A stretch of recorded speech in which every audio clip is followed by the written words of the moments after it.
সম্প্রতি চলমান রাজনৈতিক সংকট নিরসনের জন্য সব রাজনৈতিক দলের সঙ্গে আলোচনা করেছেন প্রধান উপদেষ্টা ডক্টর মোহাম্মদ ইউনূস। বৈঠকে নির্বাচন সংস্কার ও বিচার নিয়ে কথা হয়। প্রয়োজনীয় সংস্কার শেষে দ্রুত নির্বাচনের একটি সুনির্দিষ্ট রোডম্যাপ দেওয়া হবে বলেও জানা যায়। বর্তমান অরাজকতা মোকাবেলায় রাজনৈতিক দলগুলোকে ঐকমত্য থাকার আহ্বান জানান প্রধান উপদেষ্টা।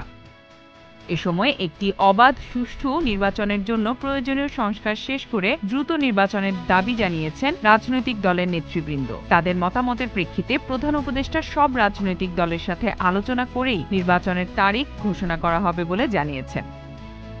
রাজনীতি বিশ্লেষকরা এই বৈঠকের উদ্যোগকে গত কয়েকদিন ধরে চলা অস্থিরতা প্রশমনের চেষ্টা হিসেবে দেখছেন।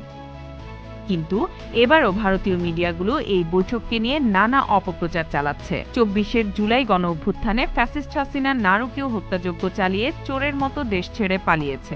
এরপর অন্তর্বর্তী সরকার প্রধান হিসেবে এই ভঙ্গুরপ্রায় বাংলাদেশের দায়িত্ব নেন প্রফেসর ডক্টর মোহাম্মদ ইউনূস। এই ১০ মাসে তাকে বেকায়দায় ফেলতে বিভিন্ন ষড়যন্ত্র করছে দেশে ঘাপটি মারা আওয়ামী দোসররা। কিন্তু বারবারই ডক্টর ইউনূসের নেতৃত্বে ধূলিসাৎ হয়েছে তাদের ষড়যন্ত্র। Z news, Dhaka.